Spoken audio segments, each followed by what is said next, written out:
నీళ్ళు కెనాల్ అయితే మంచిగా వారుతుంది ఇక్కడ.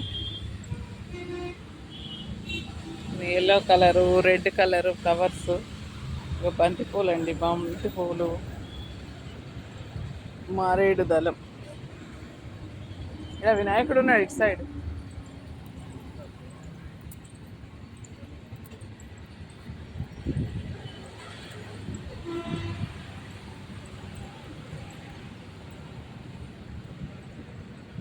ఇక్కడ ఏం దేవుడో సూర్యభగవానుడటండి.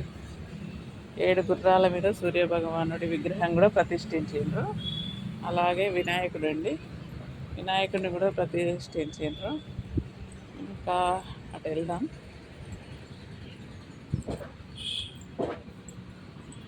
మర్రి చెట్టు, అన్ని చెట్లు ఉన్నాయి.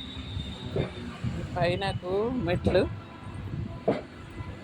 అమ్మవారు చిన్నగా శివలింగాన్ని చేసేది కానీ మనకైతే అనుకూలంగా అభిషేకాలు చేసుకోవచ్చు. ఒకసారి శివరాత్రి అప్పుడైతే చాలా మంది ఉంటారు, ఇప్పుడైతే ఎక్కువ మంది లేరు. అలాగే ఇక్కడ సుబ్రహ్మణ్యం నాగదేవత. ఇక్కడ మన నవగ్రహాలండి, మనకి ఇవి మెయిన్.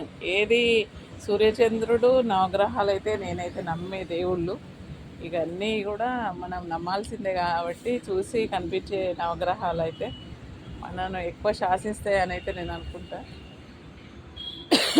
ఇదొక చెట్టు అయితే బాగుంది. ఇక రావి చెట్టు కూడా ఉంది అక్కడ. ఇంకా వేరే వేరే చెట్లు అయితే ఉన్నాయి. గాలి అయితే సూపర్గా ఉందండి ఇక్కడ. ఇక్కడ ఏమన్నా యజ్ఞాలు చేస్తారేమో. ఏడ ఈయన అదే వాతావరణం అయిపోయింది.